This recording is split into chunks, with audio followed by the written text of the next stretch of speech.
नमस्कार दोस्तों, मैं सचिन जैन अपने YouTube चैनल में एक बार फिर से आपका हार्दिक स्वागत करता हूं। दोस्तों, मैंने पिछली 2 वीडियो में ये बताने की कोशिश की थी कि सिक्के और नोट का कलेक्शन क्यों किया जाता है, कैसे किया जाता है और सिक्के और नोट के कलेक्शन से जुड़े व्यक्ति को और इस लाइन को क्या कहा जाता है।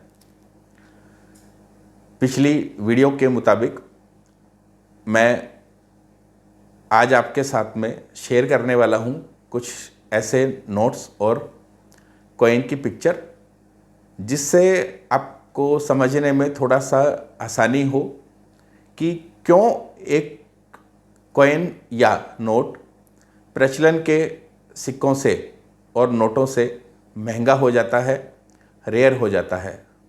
उसमें ऐसा क्या कुछ खास बात है जो उसे हमारे आम तौर पर यूज़ होने वाले या आम तौर पर प्रचलन में चलने वाले नोटों और सिक्कों से महंगा बनाते हैं।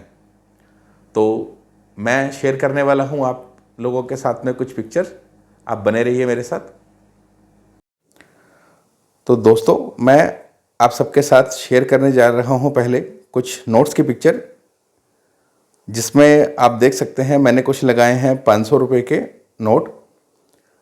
आप देखेंगे कि पहले मैंने लगाया हुआ है गड्डी का पहला नोट। ये सब किसी भी सीरीज के नोट के पहले कुछ नोट्स होते हैं जिन्हें 1 to 10 का सेट बोलते हैं। आप देखेंगे तो ये नंबर आपको कुछ स्पेशल ही नज़र आएंगे, जैसे 5 times 0 1, 5 times 0 2, 5 times 0 3, 5 times 0 4, 5 times 0 5, 5 times 0 6, 5 times 0 7, 5 times 0 8, 5 times 0 9, 4 times 0 10। तो ये पहला होता है 1 to 10 का सेट, जो कि हमारे प्रचलन के नोटों में बहुत ही कम निकलता है। इसके बाद आप देखेंगे तो ये होता है आपका 786, जिसको हम बोलते हैं 786। 500 रुपये का ये नोट सबसे ज़्यादा डिमांड में होता है, या किसी भी डिनोमिनेशन में यही नंबर सबसे ज़्यादा कॉस्टली होता है। जैसे अभी 500 रुपये के नोट में ये 7786 का करंट रेट है 1700 रुपये से लेके 1800 रुपये एक नोट का। इसी तरीके से ठीक आप देखेंगे तो 500 रुपये के ही कुछ नंबर आप देखेंगे तो अचानक से हमारी नज़रें उन पर रुक जाती हैं, क्योंकि ऐसे नंबर के नोट हमें प्रचलन में देखने को नहीं मिलते। अब आप देखेंगे नोट के सीरियल नंबर सभी के सभी एक ही डिजिट के हैं। All time 8, all time 7, all time 5, all time 4, all time 3, all time 2, all time 1। इसी तरीके से लेकर all time 1 to all time 9, ये होता है आपका 9 नंबर का सेट। ठीक इसी तरीके से नेक्स्ट में है आपका 1 लाख, 4 लाख, 6 लाख, 9 लाख। ठीक इसी तरीके से ये भी 1 लाख, 2 लाख, 3 लाख से लेकर 9 लाख तक का 9 नोटों का सेट। इसके बाद आप नज़र मारेंगे तो लास्ट का है ऑल टाइम 9 और 10 लाख। 10 लाख इंडियन करेंसी के अंदर 10 लाख नंबर जो है वो सबसे लास्ट का नोट होता है, और अकेला ऐसा नोट है जो कि 7 डिजिट में आता है। इसके बाद कुछ और भी फैंसी नंबर्स होते हैं, जैसे 108, 108, 150847, जो कि भारत की आज़ादी का दिन है। इसी तरीके से बापू गांधी का जन्मदिन 2/10/69, 26 जनवरी 1950 भारत का गणतंत्र दिवस, और भी बहुत से कुछ ऐसे नंबर्स होते हैं जो इन नोटों को आम प्रचलन के नोटों से महंगा बनाते हैं। रेट की बात करें तो 500 का नोट, 100 का नोट, 200 का नोट, या जितना डिनोमिनेशन छोटा होता जाएगा रेट उतना ही आपका महंगा होता जाएगा। अभी सबसे महंगे की बात करें तो 1 रुपये नोटों के फैंसी नंबर सबसे महंगे होते हैं। अगली पिक्चर में आप देख सकते हैं जैसे 10 के नोट में कुछ सेट बने हुए हैं। तो इसमें आप देख सकते हैं 000, 111 से लेके 000, 222, 000, 333, 000, 444, 000, 555, 000, 666, 000, 777, 000, 888, 000, 999। तो ये आपका नॉन ऑटो का सेट हुआ 000, 111 से लेकर 000, 999। तो दोस्तों कलेक्शन की कोई सीमा नहीं है, ये सब अपने शौक अनुसार आपको जैसा अच्छा लगे आप बना सकते हैं। आपका जैसा आपका पॉकेट अलाउ करे, जैसा आपको खुद को अच्छा लगे।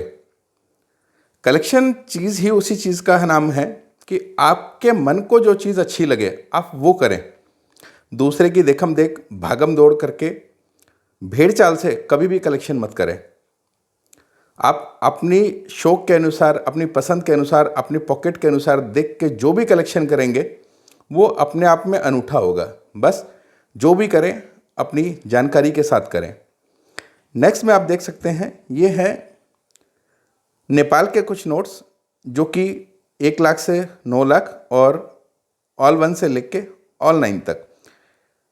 नोट नेपाल के हैं, लेकिन इसको शेयर करने का मेरा एक ही मकसद है कि पूरे दुनिया के अंदर नेपाल ही एक ऐसा कंट्री है जिसके नोट हिंदी भाषा के नंबर्स में आते हैं, और स्पेशली इसी कारण ये नोट मेरा सबसे फेवरेट सेट है।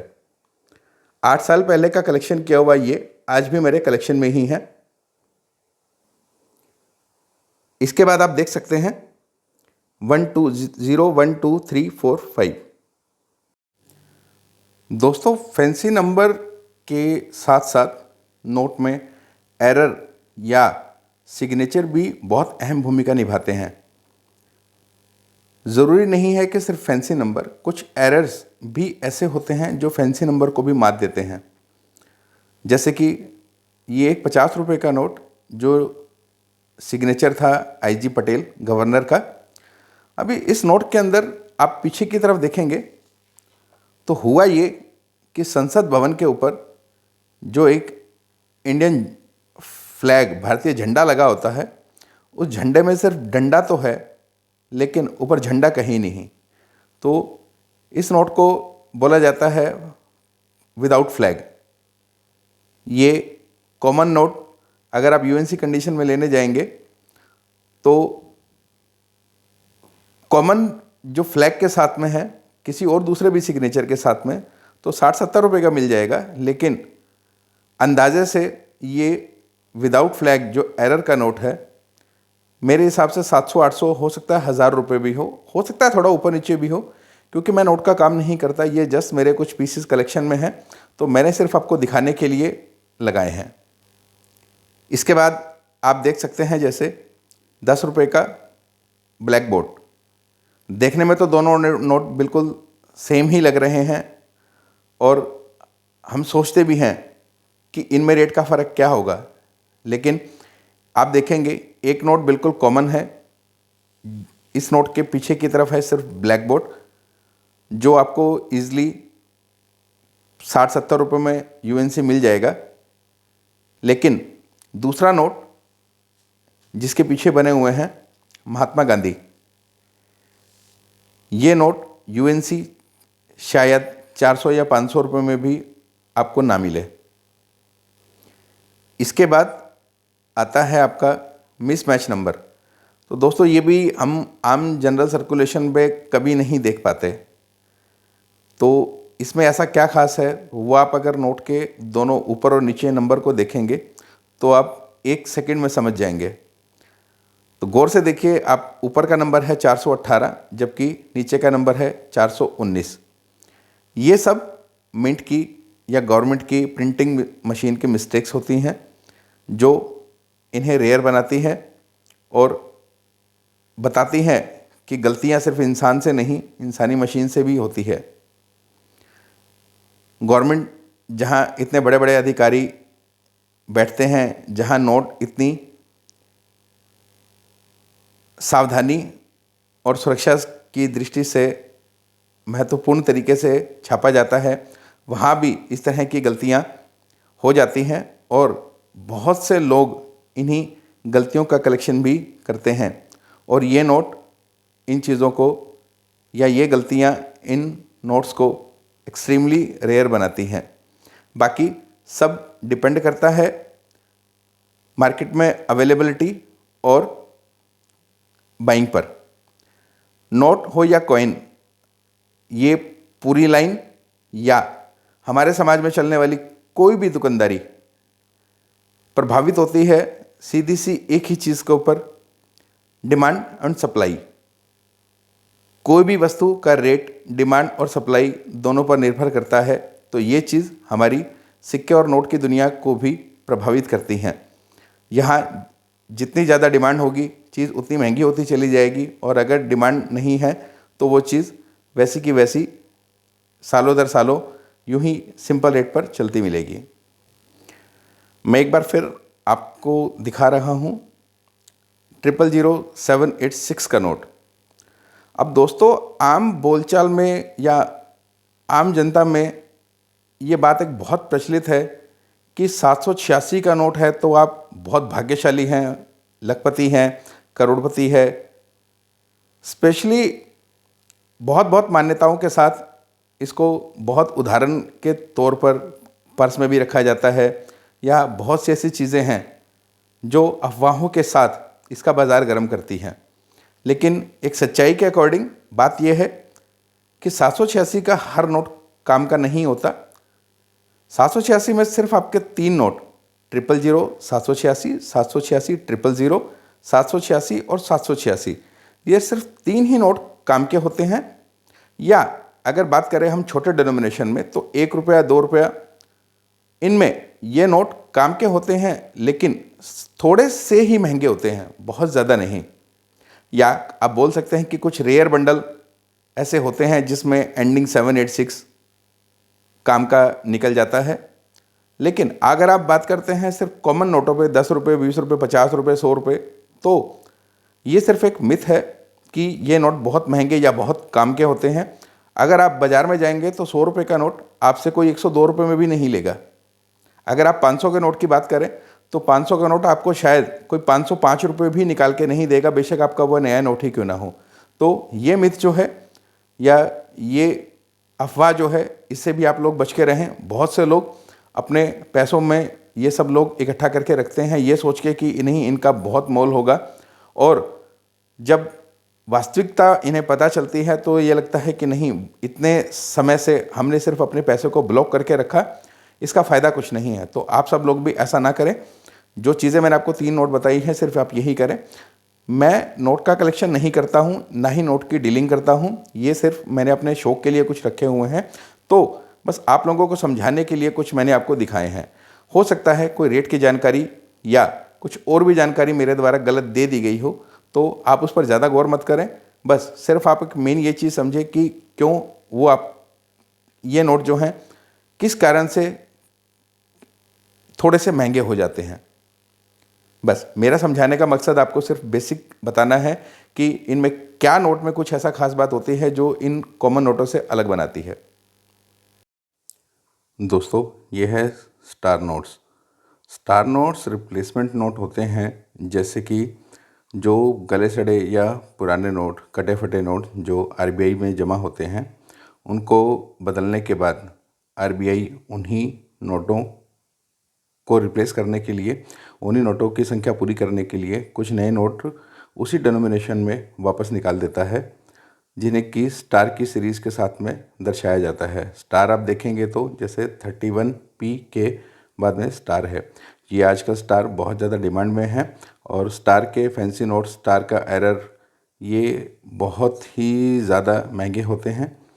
तो दोस्तों, लेकिन स्टार जो है वो 1 रुपये से लेके 10 रुपये, 20 रुपये, 50 रुपये, 100 रुपये, 200 रुपये और 500 रुपये में इशू हुए हैं। 2000 के नोट में कोई भी स्टार का नंबर मेरे हिसाब से शायद अभी तक नहीं आया है। और सेम 786 की तरह ज़रूरी नहीं कि हर स्टार भी महंगा हो। सेम वही डिमांड और सप्लाई का नियम यहाँ भी काम करता है, और मोस्ट ऑफ द स्टार जितने भी होते हैं वो सब कॉमन रेट पे ही अवेलेबल होते हैं, और इनको बहुत ज़्यादा कलेक्ट करने का फ़ायदा नहीं होता। स्पेशली अगर आप कर सकते हैं तो, या अगर आपको मिलता है तो स्टार के फैंसी नंबर या स्टार में एंडिंग 786 या 786 का कोई भी सीरीज़ का स्टार में नोट हो तो वो आप कलेक्ट कर सकते हैं। वो मेरे हिसाब से थोड़े से महंगे होते हैं। तो इस तरीके से सेम 786 वाली कहानी यहाँ भी है। हर 786 जैसे कॉमन महंगा नहीं होता है, ऐसे ही स्टार भी हर नोट का महंगा नहीं होता। तो दोस्तों, आज मैंने शेयर की है कुछ नोट्स की पिक्चर आपके साथ में, और कोशिश की है थोड़ी सी आसान भाषा में समझाने की, दिखाने की, जो कि कलेक्शन मेरे द्वारा थोड़ा बहुत किया गया है या कुछ नोट्स जो मेरे पास में रखे हैं उनके द्वारा। हो सकता है कि कोई जानकारी मेरे द्वारा गलत भी दे दी गई हो, तो आप उस पर ज़्यादा ध्यान मत दीजिए, क्योंकि मैंने जैसा पहले बताया कि मैं नोट्स का कलेक्शन नहीं करता, ना ही नोट में डीलिंग करता हूँ। बस मेरे द्वारा सिर्फ ये समझाया गया और ये दिखाने की कोशिश की गई है कि क्यों कुछ खास नंबर्स और कुछ खास सिग्नेचर या कुछ ऐसी एरर जो नोट के कलेक्शन के काम में आती है और इन्हीं के द्वारा नोट का कलेक्शन किया जाता है। तो मैंने आज कोशिश की है आपके साथ में नोट का बताने की या नोट के कलेक्शन के बारे में बताने की। एक बार कल फिर से मैं हाजिर होऊंगा आपके सामने कुछ कॉइन्स की पिक्चर के साथ में। कॉइन्स का मैं कलेक्शन भी करता हूं और कॉइन्स में कुछ शायद ऐसी भी चीज़ें और दिखा पाऊंगा जो कि शायद आप लोगों ने पहले कभी नहीं देखी हो या पहले कभी किसी ने नहीं बताई हो। तो कल तक के लिए आप बने रहिए मेरे साथ। कल फिर मैं एक बार हाजिर होऊंगा आपके साथ में कुछ कॉइन्स को लेके, और जानकारी दूंगा कुछ ऐसे कॉइन्स की जिनके बारे में जानकारी होना बहुत ज़रूरी है और शायद आज तक पहले कभी किसी ने उनके बारे में आपको नहीं बताया हो, और बताया भी हो तो शायद उस तरीके से नहीं बताया गया हो कि कॉइन के कलेक्शन में ऐसा क्या खास है जो उन्हें रेयर बनाता है, महंगा बनाता है। तो आप सब आज के लिए आप सब आज्ञा दें। नमस्कार।